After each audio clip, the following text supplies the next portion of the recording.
And welcome everyone back to another episode of the podcast. My name is Unharm, and I'm here with my co-podcaster Unfit. We are going to be talking about things that have been on our minds for the past couple of weeks. We haven't really Yes. I've been a little bit busy, so even for me it's taken 2 weeks until I got around to even asking Unfit here for an episode, so please be gentle with us. If you can. For the 50 of you who listen. Anyway, for those who you are listening. Anyway, so I love this accent so much. Because it's funny. So my co-podcaster here, as you all know, runs a little bit of a Yu-Gi-Oh channel. And it's been a while since he's posted a deck breakdown. And he's about to post one, like a big one. I'm hoping this one because I'm not saying I'm like the biggest Yu-Gi-Oh player, but where it comes to DDDs, a lot of people know me for a really good DDD guy. Like, yeah, sure, there are some people a little bit more famous than me, but almost every time I'm posting a DDD list, everybody is so happy about that because it's such a big brain deck. It's not as big brain anymore, which I'm actually happy about because it's making it easier for people to play, but it's still big brain. Yeah. It's a very difficult deck to pilot. So it's very fun. By the way, by the time, a lot better than just... I just wanted to add in, by the time this episode comes out, your DDD it's probably going to be out, yes. Yeah, because you didn't even upload. Unless of course I'm going to upload 2 videos the same day. Not happening. For the podcast. No, it's not. No, it's not happening. So I just wanted to let everyone know it's a good time to be a Yu-Gi-Oh player. Very good time to be a Yu-Gi-Oh player. There's a lot of interesting stuff going on in the scene. A lot of good cards came out. The meta is shifting a little bit. Yeah, the meta is also just a lot more... I even heard fun. that... Yes, a lot of people like to complain about Kashtira.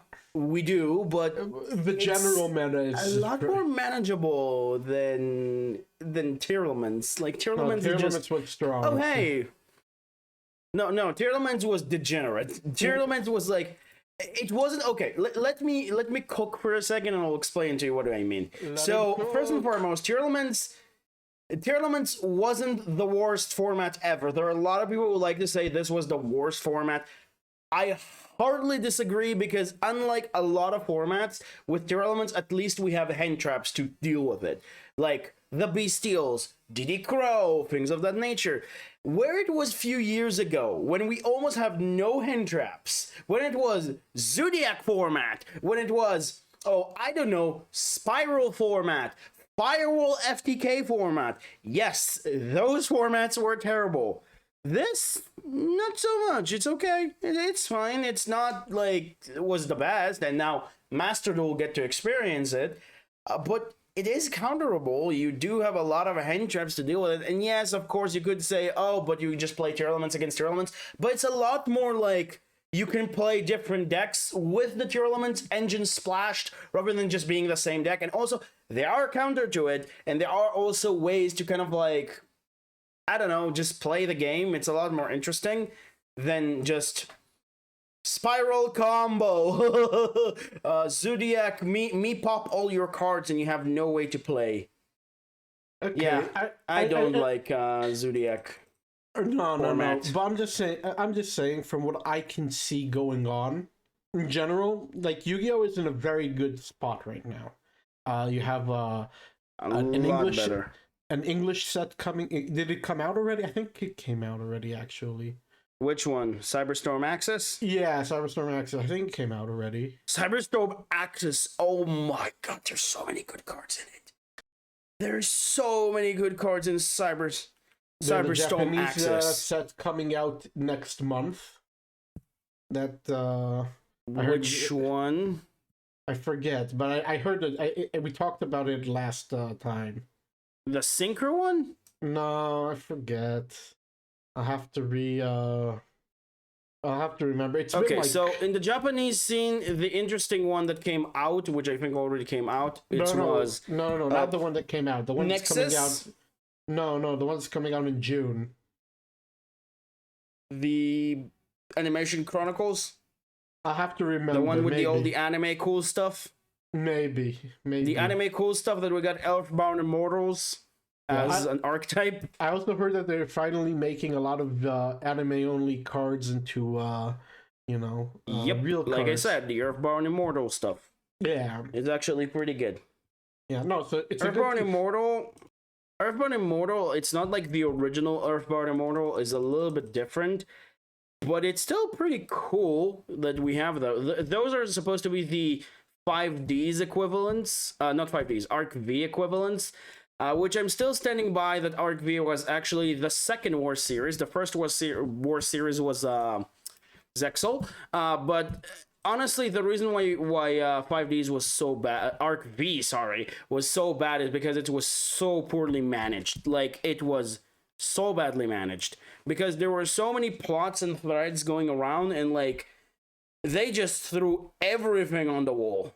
Like, I'm not joking when I'm saying that. They threw everything on the wall. It's like, let's see what sticks. Why not? And it's like, it wasn't bad, it just... The idea of like 4 dimensions battling is interesting, but it was also, like I said, let's see if things sticks. And they also had the problem with it, like, oh hey, we don't have enough time to tell this story, but we're just have to go and do the haha funny moments that doesn't really feel funny for anybody. So if they would have, I don't know, just trimmed down some parts of episode, like, few arcs, I would say the Arc V, like, the finale of it, the way that it will explain everything would have been a lot better, and the series would have been a lot better. Okay, I can see that. I can actually see that, but do I think it's the best? It would still be the best series? Not really, but I think it would have been cool. Okay, okay. Random question, just to throw you a bit on the spot. What are your top 5 hand traps in the current format? Your 5 favorite hand traps. Hand traps or board breakers? That's a big deal. And you know what? A mixture of both. Okay, so obviously my favorite hand traps of all time, even though it's not always the best in Impermanence, because it's actual. And you can't use Maxi in the TCG. It's only Master Duel. Just that's for the completely listeners, fine that you forgot about it. That's completely fine because you're not. I only play Master Duel if I play. Infinite Impermanence is one of my favorites because it just, how should I explain it to you? It's just a fun hand trap. Like, it's a hand trap that is actually a trap. It's not like, oh hey, this is the hand trap, but it's not actually a trap. No, it actually is a trap. So that's why I like Infinite Impermanence that much. Another thing that I really like this format is Dark Ruler No More. A lot of the time this format, a lot of people are not really prepared for it, and a lot of people are like building boards, right? And those boards are like boards of break my board with no negation of a trap that will protect them from Dark Ruler. Yeah. So I do like Dark Ruler for that reason. Another reason that I really like, another hand trap that I really like is because of back row decks is evenly matched, just to even the playing field is really good. Nibiru I do like, but not that much, because Nibiru, like, it's not one of my favorites actually this format. Nibiru is not really that good this format because a lot of people actually play around it, so it's like not as good. But there are some other hand traps that I really like. I'm trying to think about like one that I absolutely enjoy, and that actually doesn't really come to my hand right now. Will give me a second. What is another hand trap? Oh yeah, Triple Tactic Talents. I love that card. I always loved and I always will love that card, Triple Tax, because of the only reason of something that is called, oh hey, my opponent trying to do something, kind of like hand trap something that I have, right? You know that feeling that they're trying to hand trap you? Mm-hmm. And all that stuff. So they do that, okay? And then what I'm doing is pretty simply, I'm just going to tell them, oh hey, you hand trap me? How about I will just take another card out of your hand or draw into 2 additional more resources? It wouldn't be that bad. Yeah. Like, you join the two additional more resources, or you take the Nibiru out of their hand. It's pretty good. And of course, Day Shifter, because banishing the entire graveyard is funny for the opponent, and most of the time, these like formats right now, it's a graveyard format once again. Even though Kashtira is the best deck, so how about we'll take your graveyard away for you so you can't play? That's gonna be hilarious. I love doing that, honestly. No, I hear. So I was about to say beforehand, like I said before, it's a very good time. You're going to be eating very well as a Yu-Gi-Oh player, as opposed to Pokemon, which we will there are a lot of really cool things, which we will talk about in a few minutes, because there is stuff to talk about that's going on in the Pokemon scenes that's worth mentioning. However, that it's bad, or no, bad, really bad, terrible, really bad, really bad, that bad. Yeah, we'll get to talking about that in a few minutes. But also I happen to see like a lot more people talking about how they're able to find the Yu-Gi-Oh sets that they want in their card shops, which is also very nice. Like, it's very nice to see. That's very nice. It's very nice to see that Konami is like, taking the right steps to be making, about time, honestly. To be fixing a lot of things that honestly people were complaining for years. Because a lot of people are always complaining how you can't find the sets that you want, the game was imbalanced, the BDIF the game is still have its own problems, but it's a lot more diverse. The game is the game. And honestly, like, let me say this, after Tier Elements, and like a lot of people like to, say Tier Elements, stuff like that, and like, I'm not hating people who love the Tier Elements format, because it was very high skill. I understand the, the high level, players, like, high skill levels players that are just complaining about it because it's like, oh, we don't really have one deck to deal with, we have now 20 million. I understand that, but Konami cares about the casual players base, not about you. And I'm not saying that like, oh, you are not important, but the casual player base is the more profitable thing for Konami, and they will care about them more. And having the ability for casual players or Yugi tubers or everything of that nature to kind of like actually have a format, that's a really good thing for us. It's like, it's really, really helpful to just like, oh, hey, I don't have to play one deck. I can play this deck and this deck and this deck. And the prices of this deck are not that expensive because this deck counter it. And like, everybody's picking different kind of decks. It's like, yeah, that's fun. No, but you know what I've seen that's very healthy for Yu-Gi-Oh at the moment? I've seen people talking about how there's like there are a few decks that say that they can compete with the high level decks that are only worth $180, which for Yu-Gi-Oh is super cheap. $180 for a high competitive decks like from scratch is really cheap. Like, you have to consider the main deck and extra deck and hand traps and blah blah blah and all that stuff. Because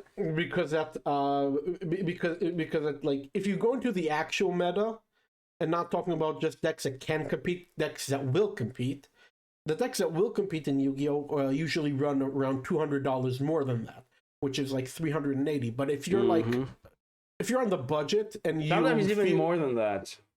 No, 380 is like the lowest price point for an actual meta deck to compete. Like the $180, and that's not even talking about things that are. Yeah, no, but I'm talking about like, in $180 is just for like budget, like more of the budget friendly. But like the fact that Yu-Gi-Oh is now reaching the point where it can make actual budget friendly decks, from what I've seen, I think that's nice. I think that's really nice. Yep. But now we're going to be talking now that we've talked a bit about what's going on in the Yu-Gi-Oh scene, let's talk a little bit about what's going on in the Pokemon scene. And what's happening in the Pokemon scene? It's not good. It's bad, real bad. Let's start with something that's a little bit ear candy, if you will. So, in Pokemon, there's something, I've mentioned this before, that's called an international championship, where people from around the world will go to this one location to compete, we're talking about thousands of players. When I say thousands of players, we're talking about 2, 3, 4,000 players, like something crazy like that. And they go to compete. But it depends on the country. They change what they call it. When it's like a country that doesn't allow prize money, There's countries that don't allow prize money? Yep.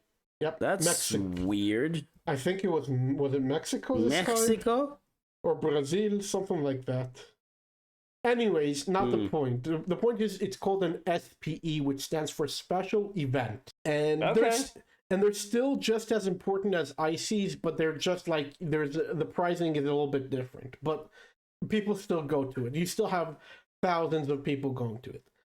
So we're talking in the top four, all right, top four.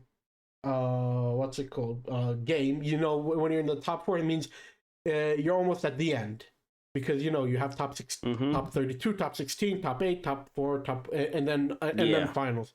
So this is on stream, right? They stream this because I think they make a little bit of money from stream. I don't know. No, I'm just guessing, but that's not the point. The point is there was this one player called Eder. It's already public knowledge, so it's not like we're doxing or anything like that. His name is Eder. He was on stream, and he was on stream while the camera was above him, streaming it, stacking his deck. Just let me say one thing. Genius. And it's what the hell are you thinking? And everybody caught him. Like in the moment nobody caught him, but like everybody on stream caught him. And it's like it was crazy. What you thought was going to happen? Like seriously. Some people, like, no offense to some people, but like no offense if some of you cheaters listen to this, but if you are cheating, and I'm not saying you should, at least do it in a way that you wouldn't get caught. No, like, even if you on stream, if there's a camera above you, and you're just exactly, there's a camera above you. I'm going to say this, okay? I'm not trying, to promote cheating. That's not what I meant, and I'm sorry for that if that's how it sounds. But like, at the very least, like, think about it. Somebody is 100% watching you. Like, finesse, like if you, you don't have that. Don't think you're slick. You're not a John Wick. You're not like, I don't know what the name of like a famous rogue in like, I don't know, movies. You're not that. You're not a finesse person. You're just James a guy that tries to James cheat. Bond. You're not James Bond.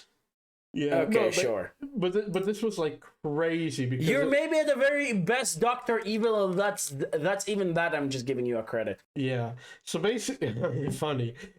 Anyways, so basically, this player was caught. He obviously was disqualified because he was so close to getting his day 2 Worlds invite. He had 750 championship points, which you need around, I think 800 or 900 to get your day 2 Worlds invite, which is a big deal.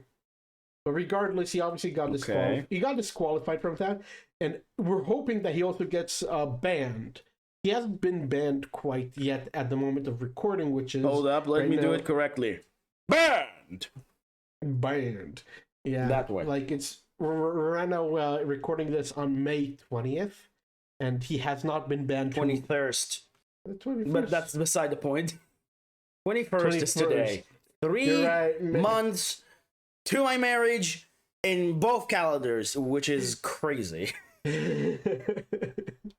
Yeah, sorry. I have no idea what I'm going to do for her today, but she knows I'm probably not going to do something big, but I want to do something. Maybe prepare a meal or something. I don't know. I have bought for you that air fryer. Yeah, I'm not saying I'm using it for many things yet, but at the very least, it turns very good chips. Like, I'm still, like, working the kinks, because there's sometimes, like, little things I don't understand why it doesn't fry them, but, like, they're very good chips. And also, one thing I will add to that is that I don't use any kind of oil, so that's also kind of good. Yeah, at all. I don't use oil, healthier. And it's So delicious. It's very crispy. It's very crispy. Yeah, I use I use mine all the time. I have an air fryer too, and I use it all the time. I want to try to do maybe fish or something, but I don't know how to do that yet. You know what you know what it warms up really well? Bread. What? It does bread better than a toaster. Like, you just put it in for like 2 seconds. Really? For like 30 to 40 seconds, it comes out. It comes out toasty as if it came out of the oven without burning it. You know how you put it in the toaster and it burns it? Oh my god, I love it. I love it. You made me want to have toast now. Great. I'm sorry. Anyways, and you know what's crazy? The story I told you is not even the worst Pokemon news out there.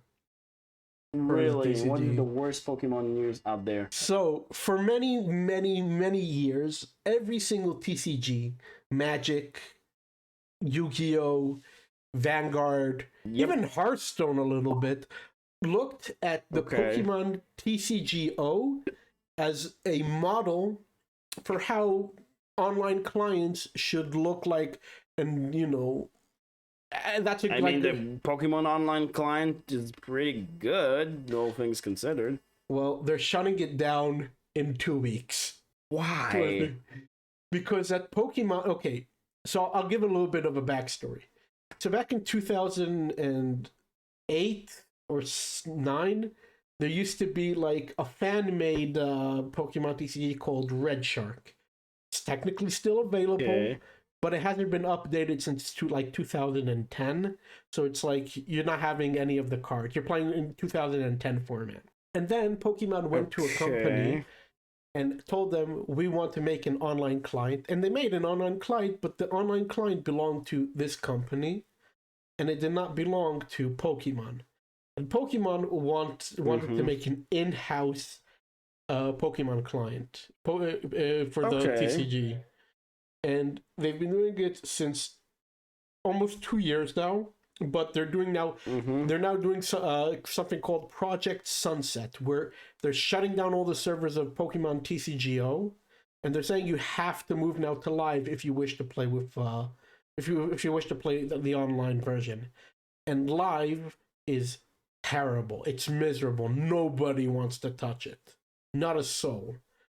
You have you basically ruin your own game. They basically ruined our own game. Now, one of the fun I'm not saying that Pokemon sales will drop that much, because Pokemon is still like the most nostalgic of the three, but it will hurt them very much. Oh yeah. Let me give you some examples.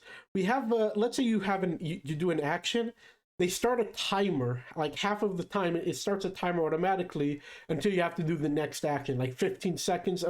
If you don't do an action in 15 seconds, your turn ends as if you've been IDL for 2 minutes, Like, it's like, it's a lot of stuff like that. For example, in Pokemon, unlike Yugioh, which is a lot of the listeners, I assume, you have to attach energy cards to monsters in order to attack, right? Sometimes the client won't let you even attach energy cards. Like, it's crazy. It's weird. It's so weird.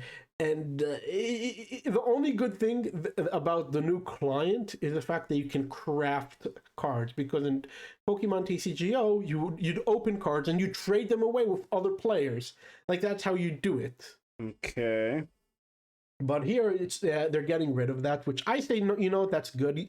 Get rid of the day traders. It's a little bit of a joke in the Pokemon community. Everybody knows about the day trader Charizards, the one with the Charizard skins and whatever. Not the point.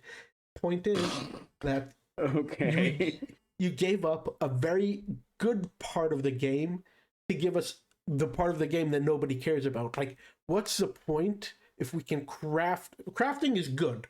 For the record, Hearthstone does it, Yu-Gi-Oh does it. Yeah, crafting, Magic like depending, of course, on how you do it, but sure. Crafting is still good. It's a very healthy part of the game. But if you're giving us crafting, but you're taking away the experience of a fun game, you've lost the plot. Because what makes Master Duels so fun, at least for me, is the fact that crafting it makes things fun. Like you can craft almost any deck as long as you have enough credits, but the game itself is fun. It works well, you know. Like they put a lot more thought into the game than to the than to the credit system and whatever and then to the crafting system. The crafting system in Yu-Gi-Oh is very basic. Like nothing wrong with being basic, by the way. In Master Duel, yes, it's pretty basic. Which I think is very basic. I think that's basic is not bad. Basic I think is sometimes better. No, basic is its biggest strength in this case because that if it's basic, it means I don't need to learn anything. It's actually, I think the most basic one is Hearthstone because Hearthstone doesn't really have different kinds of currencies. We're not comparing anything to Hearthstone anymore. Hearthstone is on a league on its own. Come on, get out of here. Where it comes to stuff like that, yes. It's like comparing eating a salad to eating like a steak, you know? Like, yeah. I mean, Hearthstone has its own problems, but yes, I see what you mean. Yeah, like Master Duels is so much fun to play. Like even you don't play Master Duels. Are you playing Master Duel? I'm not playing Master Duel anymore. Not because I don't want to. Once a month, I just load up and I just play a little bit. For like an hour. Or yeah, two. But you don't play with new decks. You're playing with old ones, probably. Yeah. So what? Yeah, it's not a bad thing. I'm just saying. I know what cards I like to play around with. I don't want to learn like all the new stuff because it's like a lot of the okay. Yu-Gi-Oh went through 3 phases. Its first phase where like for the first 10 years of its life, it was incredible. Then it went through the bad phase, which is pretty much anything after 5Ds, which became very competitive and very. It basically turned the second-hand market into a disaster. And maybe the mechanics were fun, maybe they weren't, but a lot of people weren't playing with them to learn if they were good or not. Mm-hmm. Which I think is, and right now they're easing back. Like I think in the last year or two. They've been easing back to where they were like in 5Ds, and it's beginning to feel fun again, a little bit. Like Yu-Gi-Oh is interesting. It's very interesting. Like I think since not Tier Limits as a deck, but the Tier Limit era was like the reawakening of the fun parts of Yu-Gi-Oh. Does that make sense? Like, because I'd say that the game was actually starting to become fun during. I wouldn't know exactly what era, but yes, I can see some of the things that you mean.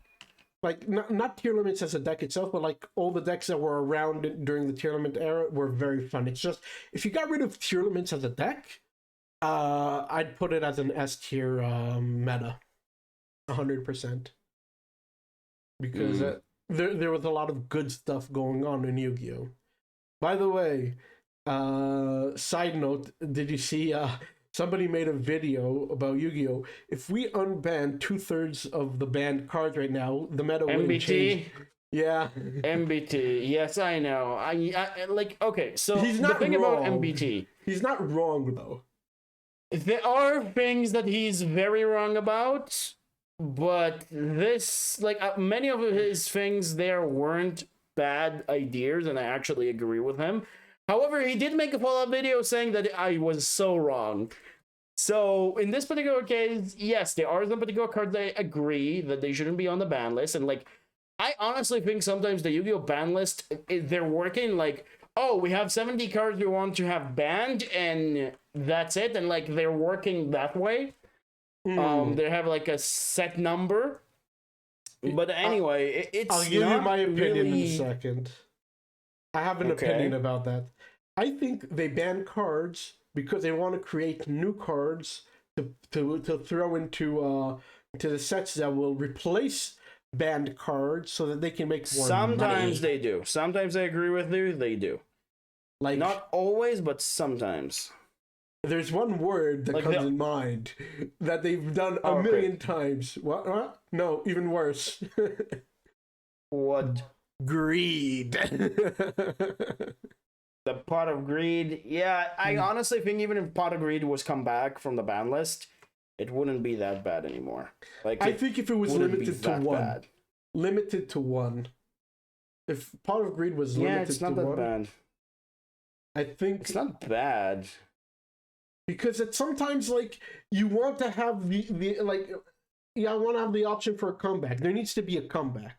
Like there isn't a lot of good comeback mechanics in Yu-Gi-Oh. At least like let's say if there was I don't know, cup of greed and if there was cup of greed jar. If there was a card, let's say called Cup of Greed, where it says greed. Let me finish. Where it said something like if you have more life points than your opponent, you can't play this. I think if you don't have lower life points than your opponent, you can play this. But something like that. So that means you cannot play it turn one. That means you cannot play turn one. No, it'll say something like you have. Actually, it will turn the card into garbage because unless in certain decks that like use life points, like Punk and things of that nature. I don't know. I'm just saying. There's room for comeback mechanics. There is definitely room for comeback mechanics. The problem with Yu-Gi-Oh is that most of the time, like, it ends really quickly. Like you either build a combo, and then your opponent break it. And then you get OTK'd, or there's some other really weird things that your opponent can do. So, I don't know. Yeah, you're right.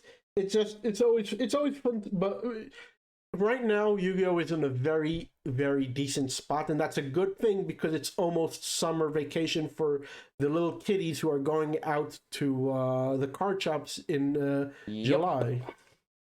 Which the game is a lot fun, a lot more fun. Okay, let me ask you a question. I'm a budget player. I'm 16 to 18. I have $100. I want to play Yu-Gi-Oh in my local card shop. What deck do I build? So that's actually a pretty interesting question because there are a lot of really interesting decks. The question is, what you're looking for? A good deck, or I want to play my local. Deck. I want to play my local card shop. My local game card shop, whatever. I have $100. What think? It's a question. I'm really trying to think. Yeah. I'm just really trying to think. What is a really, really good deck right now? Just give me a second, and we'll give you a very, very interesting idea. Maybe I might say that this deck is actually budget now.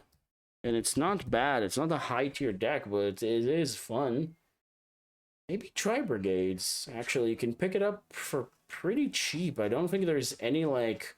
If you're talking about Beast, of course, Tri Brigades is like the Tri Beast archetype, and there are maybe some like. I would say some cards that are maybe expensive, but you can always replace them, and it's actually not bad as a deck, honestly. Yeah, because you have a bunch of like. 15 to 16-year-olds who are going to be getting into Yu-Gi-Oh this summer. 100%. You have a bunch of them. Yep. And I think it's a good time to, let them know that if you want to play at your local card shop, because you have to own a deck. You can't just go and say, can you lend me this and this deck? Because in Yu-Gi-Oh it doesn't work this way. Yeah, you can't ask for somebody helps you to, get a deck or something. I don't know, but it doesn't really work that way. Because let me tell you something. If you want to be having a little bit of fun, you have to throw at the bare minimum $100. Like the bare minimum. Like if you're throwing any less than that, then you're just going to be playing fake games, which you're not challenging yourself. And what fun is there in that? You know what I mean? Yep. Yeah. But by the way, Pokemon, like I said, is doing very bad when it comes to like online stuff and tournaments sometimes. Oh wow. But our budget decks have actually become even more budget. Is that even possible? Yeah. One of the top. Interesting. I think our top 2 or 3 deck Like maybe our bet, maybe the BDIF in format you can pick up for like 35 to $40. Okay. Like from scratch, from nothing. Because at really a lot of the cards in it, lost zone box, LZB lost zone box is pretty cheap because the only like 6 cards in it that there's around like 6 cards in it that are like a little bit expensive. No, the core of the deck. You have your comfies and you have your Sableye, which you can, which is like the main core of the deck, which costs around. I think comfies are $1 each and Sableye are $3 each. And you Comfy, remind me which one it is because I don't remember who's Comfy. Comfy is the Gen 7 Pokemon that looks like a lei. You know what a lei is? It's a necklace made out of flowers. Okay. So Comfy is basically a necklace made out of flowers. Oh, I know who you're talking about. Yeah, I know who you're talking about now. Comfy has an ability that says, look at the top 2 cards of your deck, pick one, put in your hand, the other one goes into the Lost Zone, and the Lost Zone is basically like the banished pile, which is for a lot of decks rely on that because we have ways to like our best deck in format right now relies on the Lost Zone because it's okay. Because they made it very good and worthwhile because we basically have the mechanics that like allow me to charge my Pokemon, allow me to use insane attacks and whatnot. It's a very good deck. Charge. The only problem with the deck with this deck is you have to be a very high level player in order to play it. Like you have to be an insanely high level because there's a lot of there's a lot of what? There's a lot of thoughts between each action. Like it gets to the point of like it feels a little bit like a Yu-Gi-Oh turn. Each turn feeling like a Yu-Gi-Oh turn is fun. You know, like there was this video of a guy playing in Master Duel where he literally starts the next turn. I forget which deck his opponent is playing, but like he actually like goes to take a shower, comes back, and his opponent is still playing. Is it Charlie doing that, or is somebody else? But it would be something that Charlie will do. I wouldn't put it past him. Yeah. Oh God. Yeah. Yu-Gi-Oh! I would say one thing for Yu-Gi-Oh! Is that you can just snooze and just like, and then they will just. You literally can do that. But Yu-Gi-Oh's a good game. One thing I would say is that like if you have a hand trap, a player will not snooze. If they don't have a hand trap, then they will snooze. But that's, if you're in real life, actually a very bad idea, because you should never let your opponent a 3 reign of thought they can do whatever they want. Always keep them on their toes, and don't tell them, I have nothing, go. Because if you tell them you have nothing, they can just build the most explosive board and never play around you. So just a little tip just a little tip for you there. Never tell your opponent, I have no hand traps, go. Like, never do that. Just do a sign if you don't, whether you have a hand trap or don't, just do like the sign of continue without telling him if you have one or not. Yes. Because you don't have to play. Like, never tell You don't have to play your hand trap for their bait. They're going to bait you. They're going to bait you to make sure that you don't have a hand trap. You don't have to tell them. You just exactly. No. Because that's something we've talked about in this podcast before. One of the most important things in the current format for any Yu-Gi-Oh player is to be able to identify when you play your hand trap and when you're getting baited. Because right now the meta is very much defined by things that are board breaking and hand traps. It's very much less about magic cards, even though magic cards are big. Hand trap, spell cards. Spell I'm sorry, cards. My bad. My bad. I don't want Magic the Gathering to sue me. Yeah, we haven't heard any peeps out of them for the past couple of months. Dear God, I guess it's because they got so destroyed By after the what community. they did. Yeah, because But honestly, I think they're cooking something worse. I'm a little bit worried. Yeah, because there's always that feeling when when somebody's making noise, you know that he's very focused on that. But when he's quiet, he's scheming, and Also, I would say one thing is that how should I say this? Well, D&D 1 also looks really bad, like really bad. Listen, Like something every single person listening to the podcast should know: the origin of the channel that you're watching right now is being a D&D channel. But honestly, I just don't really enjoy it anymore. So It's not that's that you why don't I enjoy stopped. D&D. It's you don't enjoy the community, which is basically the game. Like, Yeah, I'll say something. I'm not going to naming names. No naming names because one, it's not worth it. Two, it's irrelevant. Two, it sounds petty, so I'm not going to do that. But both Unfit and I will tell you right now. We've both played with many people D&D. We've even played together for a couple of years D&D. Honestly, that was fun, although there were people that were a little bit cringe. Everybody's a little bit cringe, but, and this is a huge but the thing that really ends any D&D run, it doesn't matter how far you go in, doesn't matter how much the DM works, is really inside drama, or if people just don't show up. It's communication. The number one thing that will kill like lack of communication will kill D&D runs. It will kill pretty much anything, any project that you're working on with other people. Communication is like the number one Killer. It's the number one most important thing. Like in this anime called Dr. Stone, you see Senku taking over an entire village because he basically created a radio station and a bunch of walkie-talkie. You're talking about the Stone Wars? Yeah, he won it because of It's not an entire village and an entire kingdom, but that's beside the point. kingdom. But speaking, like taking the village was something else. Speaking of Dr. Stone, Oh my God, it's so good. Yeah, they're up to season 3 now. 3, and technically they also had a short movie in the middle, which is like okay. No, but it is important to the story. Important to the story. It's not like it is important. You have to see it. You should see it in order to understand where everything is standing. But it's not even that. You have a very important character there. Yeah. That if you don't see it, you don't know who that is. Yeah, what's his name? Without giving out the spoilers. The guy,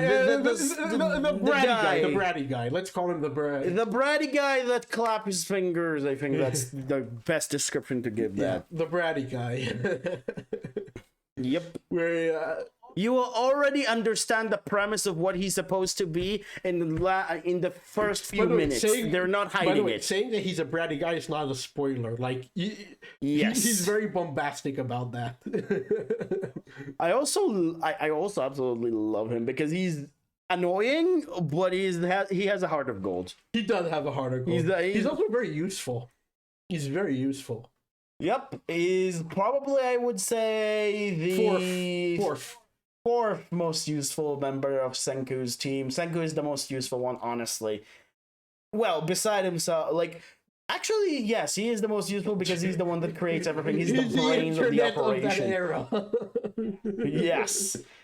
And then you have, I guess, Kohaku is really useful. No. Not that useful is not after him, but after whatever his name is, she's actually really useful. The number 2 most useful guy there is a mentalist. He is Gen. Okay, I can see that. And the third, who do you think is the third? What's his name? I'm gonna get a lot of hate for this, but the third. I think I know who's the third. Okay, who do you think? For me, like some people would say he's not in the story right now, but he's honestly really useful. Who? I'll tell you. Tsukasa, he's the most useful, honestly. In my where it comes to brute strength, it's Tsukasa. Yeah, but he's not that important to the story anymore because whatever. But you know who I think is the most important after the mentalist? Who? What's his face? The old guy. Fair. He's honestly, yes. He's crafting everything that they need. Yep. I can get. You need like people like the mentalist is basically a psychologist who's like organizing everybody. He's like, yep, and he's always able to trick everybody. It's hilarious. Yeah, like calling him a mentalist is just him clinging on to the past, but his job in the structure is to basically communicate a lot of stuff and like that kinds of stuff. I think it's super important. But after him, yep, it would be what's his name? The brat. The brat is just so important, even though. What the little girl? No. The bratty guy. We're calling him the bratty guy to not get into spoiler territory. Oh, him, that guy. Yes. And after him is Senku's replacement. The new age Chrono? Chronos? Chrono? Yeah, Chrome, I think. Chrome. I don't remember. I don't know why I like to call him Chrono. Because Chrono is time stuff, and time stuff is cool. Mm-hmm. But yeah, also very important. Like they're obviously, there's like to the reader, there's an obvious hierarchy of importance from all the people. Yep. Because you cannot get like... a lot of people don't realize that like how important the craftsman guy is, because that like without him you have nothing. Without him you like Senku would you literally have nothing. Senku would still be stuck trying to heal what's her name, Rui, I think her name was. I don't remember, one of the the moral of the story is treat your elderly old guys with respect. Treat everyone with respect. Treat everyone with respect. But yeah, that's true. But Dr. true. Stone is very good right now. If you are not watching Dr. Stone, you should be. I wouldn't even say there was a time that I would say I didn't enjoy it, honestly. Yeah. Like, but speaking... Like, yes, you can always say there are lows and shows, but I don't think we even reached it yet. No, we haven't. Like, if there isn't even one. So I've read a fair bit into Dr. Stone because I just couldn't get... I couldn't stop myself in the past month, and I finished Dr. Stone on the manga. Yep. And I have to say something. It ends very well. It's a very satisfying ending. You should not read it if you don't want to be spoiled. But for me, it's been... The ending is a lot better. There are some people who hate it, and there are some people who absolutely love it. I'm on the camp that loves it. Did you read it? I think it's a good ending. It makes a lot of sense. I think that it fits the story. I like when you actually think... Yes, it's finished the story really well because of one thing. I said fits. It's fit. Okay, it fits. Okay, it just fits the story because like when you look at the entire, and like not entering the spoilers, when you look into the entire progression of the series, it's a natural conclusion to get there. Yeah, and it makes sense because people theorize that there will be something crazy. And it doesn't fit the story. Because eventually... No. Eventually... The entire idea of Dr. Stone, I'm not saying it is, but the entire idea of Dr. Stone, they're trying to ground it up in reality in a way. Without trying to ground it in reality. Yes. Without giving spoilers, they gradually prepare you for the idea of what's going to happen without giving it away, but eventually... When you actually think about it, it makes sense. It's a good ending. I liked it, and I'm in the camp of it doesn't need to be redone. Unlike the next anime or manga, which I'm going to mention that you're not aware that I want to mention, that I've been watching lately, which is Kimetsu no Yaiba, aka, do you know what it is? Demon Slayer.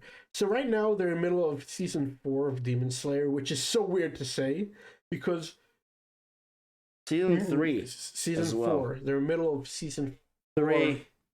it's actually considered part of season 4, not season 3. I was shocked when. Interesting when you mentioned that, but it's actually supposed to be. Why?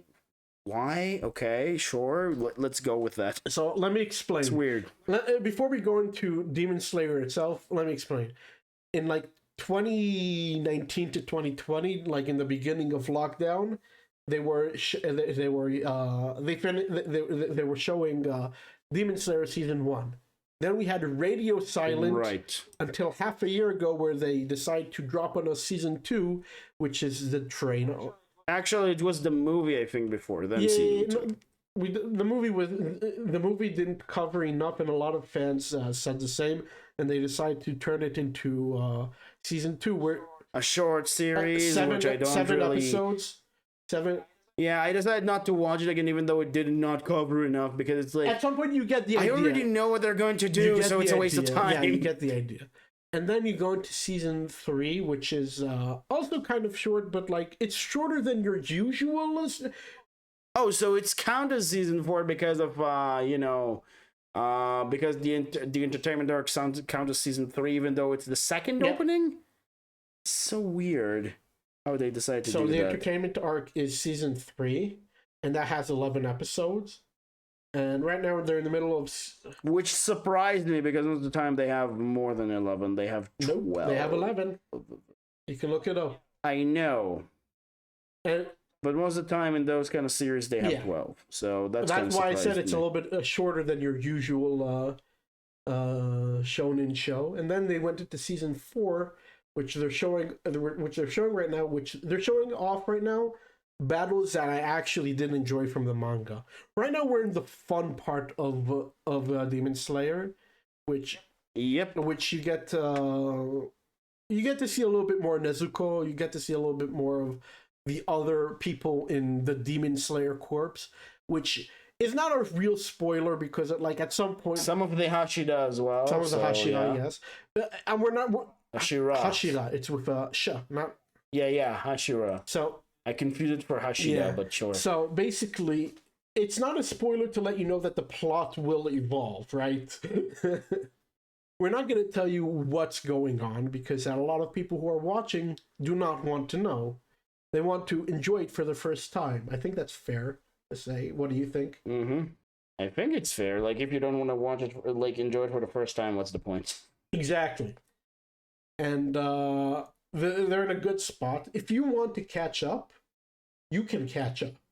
You can catch up in like 5 hours, because it's like season 3 is 20 minutes, but there's a little bit of repetitiveness in it, so that you can skip, let's say, the first minute of every episode.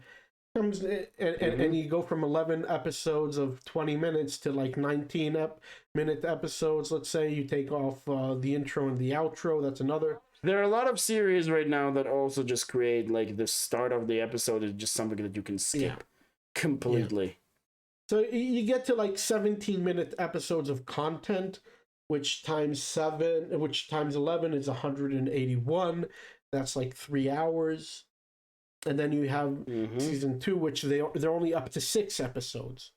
And there's no repetitiveness there, which is so funny to me that season 3 there was repetitiveness, and season 4 there isn't.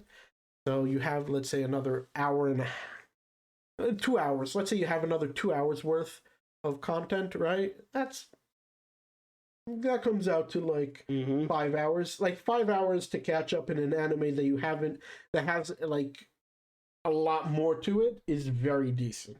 Yep. Now, I think it's fair to talk about the train arc, because there has been 2 movies.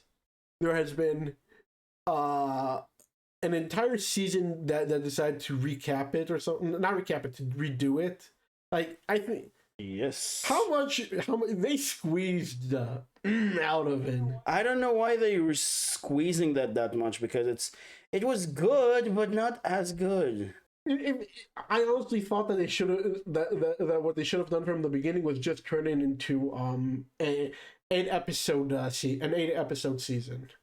Yeah. Like, even the 7-episode season was a little bit too short, but like I get why they like, they didn't skip anything in the in the series. They just made they just rushed some things, which I get, because it's like, if you want to watch it again, you can just watch the movie, you know, that kind of stuff. But like, I'm really glad that they at least did not let it die off as a movie, because this arc was very important. It was very good. You got to, because it's basically open up something else they were trying to do in the season afterwards. Yeah. Which, by the way, you can't skip season 2, because that. But honestly, you know where I'm super excited for, like what I'm super excited for? Summer. Oh, there is 2 things that I'm super excited for that we're going to get. Let's hear. The first one is a fun favorite of mine. Jujutsu Kaisen. Oh, thank God. I forgot that's coming out. Thank you for the reminder. And the second one is, of big course, Jujutsu Kaisen fans. Bleach. We're big Jujutsu Kaisen fans, and we're big Bleach fans here, because I'm the big Bleach fan.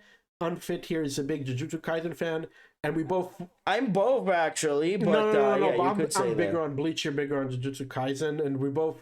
Sure, I do love Jujutsu Kaisen a lot. I do also like the way they're taking the story, and I know a few of the things that are trying to do, and I do like the story quite a bit. Let me just give some praise to Jujutsu Kaisen. This is something that's not about the story, so it's not spoiler territory. Something that I love that Jujutsu Kaisen does a little bit different than any other anime at the moment is the fact that the writer of Jujutsu Kaisen, the author, the illustrator, whatever, makes such a distinct type of art where I can see a still image from Jujutsu Kaisen and be like, that's from Jujutsu Kaisen. And I think that's something that a lot of anime, a lot of shonen haven't been doing very well lately. Not even... Yeah, there are a lot of the good artists, or should I say not good artists, but like the good mangakas are doing is basically like they're creating their own style. Yeah. So that's the best that they can do. Because let me tell you something. When people told me to watch Bochi the Rock, I was so bored. I did not like Bochi. She's just like me for real. I like, you know what? I'm glad. God, there's a series that did it first with a guy and nobody said that. Let me just say something. I'm glad a lot of people enjoyed it, but it was not meant for me. Does that make sense?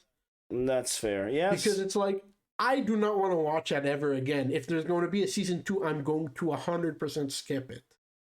Because everybody was like, no, she's the waifu of the season. And I'm like, she's just a girl. She's a waifu? Is that what you consider to be a waifu? Seriously? Not me, but people were saying it, and I was like, it can't be for real. And they were like, we're for real. And I'm like, I'm not for real with you. Like, that's not a wife. I'm sorry to disappoint most of you, but this is not a wife. She's a girl. She's, I believe, also underage, if I remember correctly. You think that never stopped them? Maybe I'm wrong. You think that never stopped them? True, but still. You know what? I've given Spy Family another watch, and I think some elements of it have grown on me. I like the father a lot, the spy. The father is Lloyd is fun, but the problem with the mother, that she doesn't really get to do a whole lot. You know what? I don't like Anya. I really don't like Anya that much. Fair. But I do like a series that actually have a better Anya, which is what is it called? I forgot the name. Bud Duddies, I think the name is, which is basically kind of like supposed to be Spy X Family, but not really. That like they're like mercenary. I don't remember exactly because I want to watch it and I haven't watched it yet, but I know that the girl there is much more fun than Anya. So let me just say something. I think for everything everybody wants to say about it, I think she's actually really fun. Like out of like all the waifus from that season, I'm like, I understand. I think she's a good wife, and like you also notice that the waifus right now this season are actually turned into something else. They're not just like waifus; they're also going to be for adults more because because the anime fandom is now bigger. Yeah. Oh yeah, oh yeah.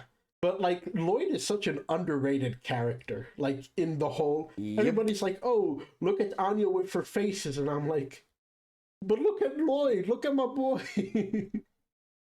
Lloyd is Yeah, awesome. like Lloyd is such an underrated character, even within like the people who like him. Like I think they can do a better job if that makes sense. Yep. What else is out that's good right now? Oh, what's it called? I've been watching Hell's Paradise. Ooh, Hell Paradise. I haven't got to watch that yet. I want to watch that. Should I spoil anything or no?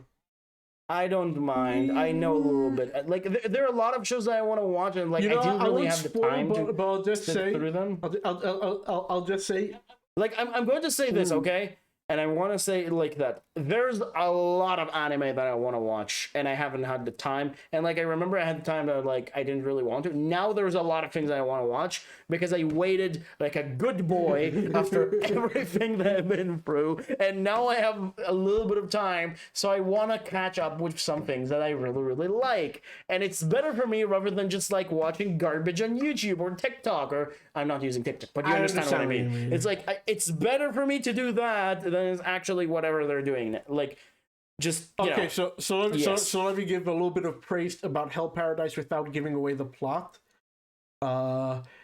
It gets good without getting weird, which is something that a lot of anime at some point they just get weird, and you just stop watching it because it gets weird. It's not for your liking, that kind of stuff. Not your taste anymore. But Hell's Paradise does, in my opinion, so far a really good job with that. Another show. Also, when is Black Clover coming back? There's gonna be a movie, I think, and that's it. Really? They're not going to continue Black Clover? I don't know. Maybe they will, but like, it's gonna be one of those things that they're gonna be like in 5 years, gonna be like, oh, remember Black Clover? Yeah, we should totally finish it, that kind of stuff. Just like they did with Bleach. Something like that. But another show that's out that I should give a little bit of praise, that you're going to like, that I'm going to give it praise. You're going to be like, oh, you finally came around, and I'll be like, yeah, it's good. So Eden Zero, very good. It's on season 2 right now, I think. Yeah, I'm not watching everything. Like, I'm watching it really quickly because I'm going to say this right now. Eden Zero is good. Don't get me wrong. It's not as good as other things that I want to watch, but it is pretty good. It has a lot of things going for it. I do think in season 2 it's getting a little bit weird, but yeah, it is. But like, it's not bad. Bad. It's just weird. Now there's another show that's out now that I want to say you should never watch. It's bad, and it's called The Dangers in My Heart. Have you heard? Oh my god, I heard of this. It's so trash. It is trash. Now, if you're into trash, which a lot of people happen to be into trash, yeah, you can watch it. Good for you. You should watch it. But it gets weird. It gets weird. Like, the point of this is like a guy, or should I say a boy, that thinks that like, oh, he want to kill members of his classroom because he doesn't like them. But there's a girl who likes them, and like, main of the plot of like, what is it called? My intrusive thought or whatever that's called. I don't know. I don't remember. Is like it's not even focusing on that much anymore. Yeah, it's like I think it's something that me and Unfit both have. Like we're on the same wavelength. It's not terrible. We're not going to judge you if you watch it, but we're not watching it, and we know exactly why we're not watching it. Yep, you're allowed to watch whatever you want. No, the dog one you're not allowed to watch. Okay, the dog one you're not allowed, but I'm not talking about the dog one. Why did you even remind me of the dog one? Curse you. If I have to remember that thing exists, so does everyone else. Also, another funny thing is that a particular series, which is Oshi no Ko, I think the name of that one. Apparently, it's dropped down from being one of the top anime. Yeah. Which I'm not saying it's a bad thing. I think that's fine. It should sit not in the top because it's good, but it's not like that top. So, yeah, that's fine. Yeah, so what else is coming out this season? Oh god, this came out. I didn't know this came out. I don't want to talk about this. Which one? Don't toy with me, Miss Nagatoro. God, why Nagatoro? What's so thrilling about Nothing. Nagatoro? Explain. I said I wanted to forget that thing ever came out. I know what you mean. All of these shows, which is like teasing Tagaki-san and Don't Torture Me, Miss Nagato, and like the third one, and Komi-san and whatever, they all have one thing in common, and they prey on people who are like super lonely. You know what I mean? And it's like, you know what? You want to prey on people who are lonely? That's fine, but like, don't make it weird. You know? But they will make it weird. And they're always in high school, or even worse, you know, like 7th or 8th grade, where like, or whatever. Like, I'm going to say this as well. Like, I'm getting really tired of, like, you know, anime school girls, stuff like that. I'm not saying it's a bad thing. It's not because. It's not just because we're the both myself and Unharm are nowhere near the age of people who should be in high school, because we're not. It's also, we've seen enough of it that we don't want to watch any of it anymore. We want to watch stuff about people in their 20s. That's really because there is this. Also, I want you to guess which anime is in the second place in my top anime list for being the second most popular anime. You would never guess. Yours? I don't know, Inuyasha? Yep. No. In my top anime list. I actually watched it now just to see. You want to know? Yeah, I wouldn't get it, but go on. Bleach. Really? The new season of Bleach. So good. I know it's so good, but it is still surprising. Nevertheless. Okay, a lot of people like to say, "Oh, One Piece is better than One Piece or Naruto," and One Piece and Naruto are the best of the big three, and I'm like, not necessarily. My favorite is Bleach, and that's that. Okay. This is actually something. This is a PSA for every single weeb out there who's listening, who needs to be told this next statement. Everybody likes to like imagine what the big three is, why it's called the big three, etc., etc. Do you know what the big three is and why they're called the big three is and why there will never be another big three? Between 2005 to 2015, like for a good 10 years, while the internet was still like in its infancy. I wouldn't say even infancy, I'd say more like Wild West stage. There were a lot of like pirating websites that people would watch, and there still are a lot, but there's a lot of like legitimate. There are a lot, but there's still like there are good legitimate sources where you can pay for anime, etc., etc. By the way, did you know that Crunchyroll started off as a pirating website? Yes, I do. Anyways, so every single week we're talking about the websites where you read the manga. Like, I think it wasn't Manga Rack, it was Manga Panda. Whatever, not the point. Not the point. Point is that's not the point. manga websites and on like the websites where you watch the anime. The top three every single day when you walked in was Naruto, Bleach, and One Piece, and it would always change, but it would always be those three. It would always be those three. So it's not that people called it the big three because it's like, they were the best three animes of the decade or whatever. It's because every single time you logged in on those websites, like, you know, the top, like they would have like a tab on the side that would tell you what's the most popular, like where all the traffic is driven, and it would always be Bleach, Naruto, and One Piece, and they would not budge ever. For like a good 10 years, they did not budge at all. Yep. And it's like, I honestly didn't hear that they were called the big three until like 2017. And then they were like, what's the big three? And then I read, Naruto, Bleach, and One Piece. Oh, you mean like the top three? Because that's what I called it, at least. I called it the top three, not the big three. The top three that were trending. Exactly. And I still think that there can't be anything like that, because for 10 years straight, those were like, they wouldn't budge at all. And Esquire, we're talking about like all the old websites. Kiss Anime. There's so many of them. Like, let's not pretend like we don't know what they were. We do know what they were. They were pirating. We know that they were just there for free and Yarr! but like, what do you want us to do? Like, it was there, But like now, It was right there. yeah, exactly. Now we're all adults. We do things a little bit differently because we're not kids anymore, and we don't go to those websites anymore. We have like better websites to go to. However, and a pirate's life for me. I mean, I know. However, but this is a huge however. There's still some merit to going to the pirate websites, to the websites of pirate, which we will not promote. We will not tell you what they are. Nope.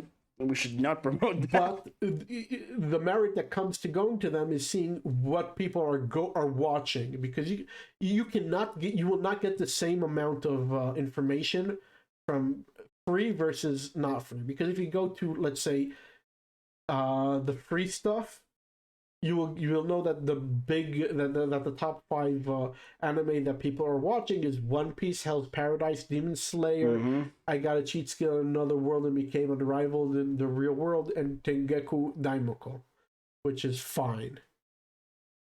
And if you go to let's say Crunchyroll or Netflix, you'll only see what's the top 3 on their website. Which is why I meant when I said there will never be another big three, because all anime right now is under lock and key. They're making deals. It's not possible to compare. Okay, I mean, that's my opinion. What do you think about that? I do think that the big 3 can never be replicated anymore.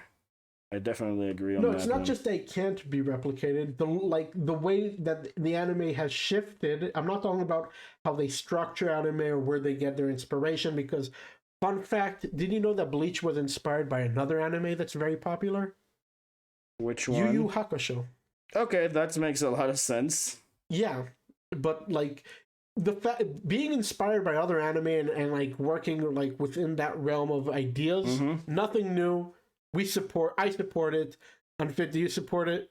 Support new things? No, but like support the idea of mangakas like being inspired by older animes and using ideas. Yeah, sure. I mean, like, some of the best stories are inspired by something else. Exactly. Like, however, just because somebody like wrote a story doesn't mean they wrote it the best. Like, not saying they never wrote it the best, but like, just because somebody tries something on their field doesn't mean that you're not allowed to try it on yourself. Yeah. However, a lot of what a lot of people won't get is that unless they allow the pirating websites to pirate a lot of anime, you're not going to be getting information, because there's a lot you gain a lot from websites that give stuff for free, which is you get to know what's actually popular. Because fun fact, One Piece has been probably pirated to death. And did you know that Eiichiro Oda is worth like, I want to say like $200 million? What? Again? Eiichiro Oda is worth over $200 million, even though his anime is being pirated to death. Wow. Like, that's a lot of monies. It's a lot of monies. Because pirating does not mean that you're necessarily losing a lot of money, because a lot of people still pay. Exactly. But there's also merch. People buy merch. Like, I love merch. Not really. I'm not really a merch guy. I'm not a merch guy either, but I know for a fact that Nami figures go for a lot and people buy them. Oh, yeah. Let's not pretend for 1 second. Yep. Yeah. Too much money, even. Too much money. I'd never buy one. For starters, nope. Nami is not my waifu, and not even my waifu from One Piece. I honestly don't really have a waifu from One Piece, but that's beside the point. Zoro. Come on. That makes a lot of sense. He's a cool guy. Yeah, he is. Honestly, he is. I think we're at the end of the episode right now. Yep. So I opened, you close. So you want to bring this back to a close? No, I opened, you close. Okay, I will bring it back to a close, yeah. So bringing out the episode to an end, and everything. We would like to say that thank you so much for sticking with us. Also, if I haven't said that yet, which I think I already did, but we are just forgetting so many things, is that our first episode is finally over 100 views, which is pretty cool. So thank you so much for the support. Thank you so much for being with us. This episode has been really, really fun. And honestly, yes, we sometimes don't really have like a coercive topic of like something specifically, but the fun is just talking about things. What we like, what we enjoy. Yes, it comes back to Yu-Gi-Oh! Pokemon anime, but we're weebs. So that makes a lot of sense. That's what we do in our spare time. I didn't even talk about the town of Salem. Yes, this guy and his town of Salem. You should go check it out if you're interested in that kind of content, because it's actually creating very, very good content about that. Yeah, there's a town of Salem 2 is coming out this week, baby. Mm-hmm.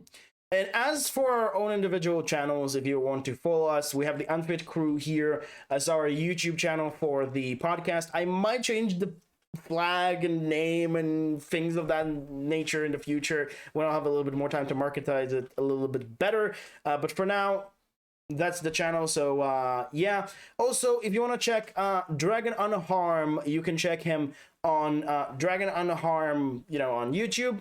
And of course, I believe you still stream on Twitch, or you don't do that anymore? Not anymore. I'm looking to move to YouTube, actually.